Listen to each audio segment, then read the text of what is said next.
Mr. Saroya, seconded by Mr. Viz, moves that Bill C-238, an act to amend the Criminal Code, possession of unlawfully imported firearms, be now read a second time and referred to the Standing Committee on Justice and Human Rights. Debate.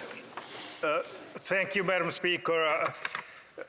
Today, it is my pleasure to rise and introduce Bill C-238, an act to amend the Criminal Code, possession of unlawfully imported firearms. This bill will help make my community of Markham and communities across the country a safer place to live. This bill does that by increasing the mandatory minimum prison time for criminals in knowing possession of smuggled gun. It will also make criminals charged with this crime less likely to be released on bail.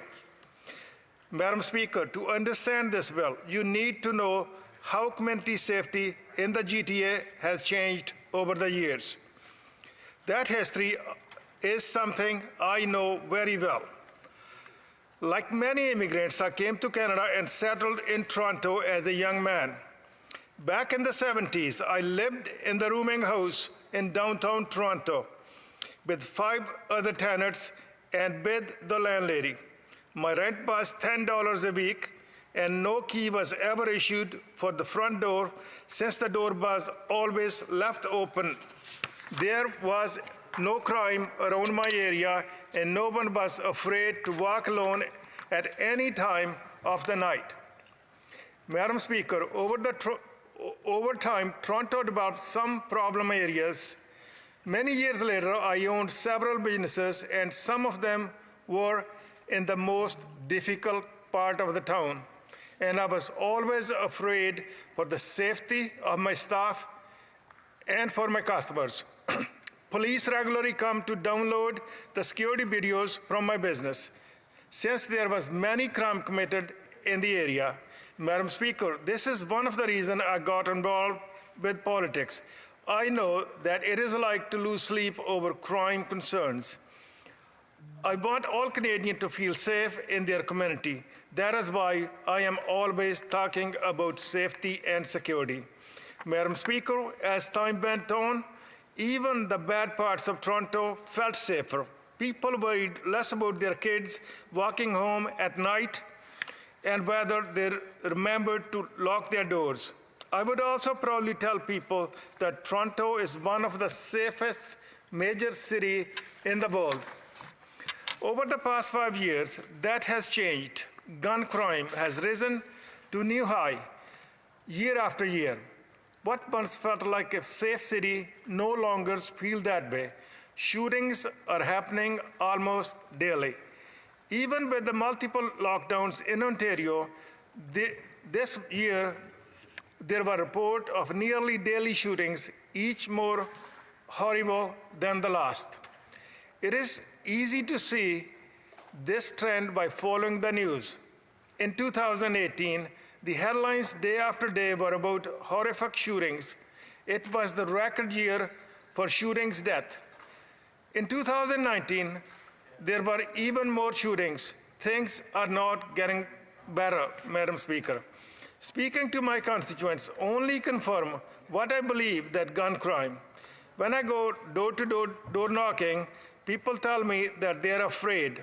I hear stories of gunshots close to parks where children play.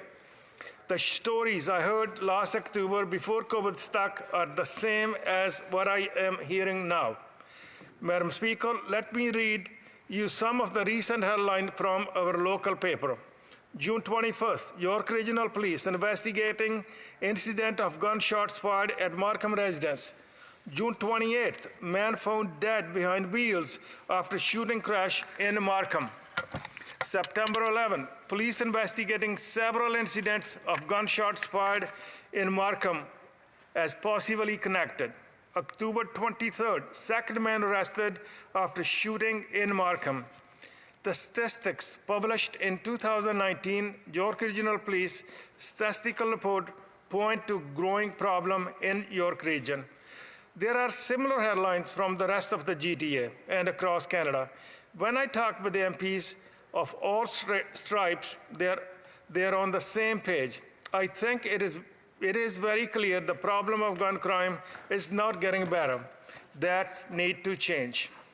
Last year, I met with the community leaders and law enforcement. I asked them what concrete steps does the federal government need to take to make the community safer. The thing I heard over and over at these meetings is that organized crime is behind the shootings, and the streets are flooded with guns smuggled from across the border. Mostly handguns because they are easy to smuggle, hide, and carry. That should not be shocking news to anyone. Madam Speaker, our farmers, hunters, sports shooters are not fueling a crime wave. The shootings are gang-related, with innocent people getting caught in the crossfire. The former head of Toronto Police, my friend Chief Saunders, said last year that, I quote, "Gun violence is getting worse. There is more access of firearms," unquote. He also said that his source shows 82% of the guns picked up by police in Toronto are smuggled into the country. Ontario Solicitor General Sylvia Jones has said that provincial number shows that 84% of the guns used in crime are being smuggled into the country. She has said, quote, "We need to actually crack down on that because that ultimately will keep our communities safer," unquote. It makes sense. Canada shares the longest undefended border in the world with the United States. And United States, it is very easy to purchase a gun. Smuggling guns is good business. Let me quote directly from the CPC article. Superintendent Jason Crowley with the Windsor Police Department says the appeal of smuggling guns is pure economic. He says, I quote, "You will see a gun, a firearm purchased in the States is potentially $200 to $300. They will go on the streets in Canada for $3,000. That is a return on investment. That is hard to beat. What it gets worse, the industry is so profitable that criminals are even renting these guns. Why sell it for $3,000 when you can rent it out, the same gun, for $2,000 multiple times? I know that some members in the other side of the House may bring slightly different figures in this debate, but I want to focus on the fact that smuggled guns are being used regularly in the GTA and across Canada. Many of the bullet wounds that send people to the hospital and to the morgue are from the smuggled guns. Madam Speaker, the problem is deeper than just the guns. When the police catch these criminals using these guns, they end up right back on the street, sometimes within hours. While I know that some people may be concerned about criminal rights, I want to be clear, criminals do not have the right to terrorize their community. When dangerous people are arrested for shootings and they return to the community within a day, there is a strong message to the community. That message is, you cannot depend on the justice system to keep you safe. This is not an exaggeration. When I spoke to the police about this, they said it was a problem. Just having someone in jail for a couple of days can help them cool down and put a pause on the cycle of violence. They were not alone. The Premier of Ontario has said, I quote, "Somebody get arrested on a Friday night and they get bail and are back out on Wednesday for retribution. That is absolutely unacceptable." Ontarian municipal leaders, including the Mayor of Toronto, are calling for tougher bail for those accused of gun-related offenses and longer sentences for those convicted. There are too many stories of dangerous criminals receiving bail only to commit more crimes within hours. Madam Speaker, my private member's bill help tackle both smuggled guns and dangerous criminals on bail. As you may know, possession of unauthorized firearm that was obtained in crime is covered by Section 96 of the Criminal Code. The punishment is 1 to 10 years or a summary conviction. that does not go far enough.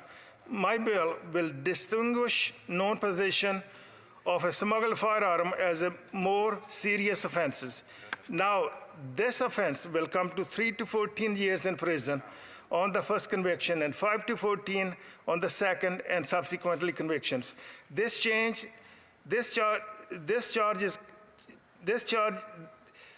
is comparable to the prison time for illegal firearm imported and exported. Possession of smuggled firearms is a serious crime. That is why people charged with the new offense will face reverse onus on bail. That will require criminals to tell a judge why they should be let back into the community on bail. This type of bail is already in the criminal code for multiple crimes like hostage taking, armed robberies, or extortion with firearm. This bill makes sure that punishment fits the crime for carrying around a smuggled gun. I know there are some concern about my bill. Normally, with legislation about firearm, people get concerned about the unintended effect. That instead of the law cracking down on criminals, the law will be used to punish hunters that file paperwork a little too late. We have seen this before in a long gun registry that cost almost $1 billion, but didn't seem to make anyone safer. This will avoid that. It is only focused on weapons that are smuggled and non-possession. I know that other members will be concerned about the mandatory minimum. They believe that taking a decision from the judges, out of the judges, hands a wrong and question of human rights. Some might consider 3 years in prison cruel and unusual punishment, especially for a first offense. I disagree. People in knowing possession of a smuggled gun have a gun for a reason. Even someone who hands off a smuggled gun is putting the safety of the community at risk. At worst, they're assisting with a shooting or a murder. I think these members need to focus on how criminals are driving away the jobs in their own community. Some of these criminals may be able to turn their lives around, but that won't happen without serious consequences for their actions. Dangerous criminals learn nothing when we slap them on the wrist for terrible crimes. When they are in prison, I am happy to support programs that can give them a better future. Recent attempts by Liberal government have not been able to get at the root of problem. This bill strikes at the people we know for a fact are criminals.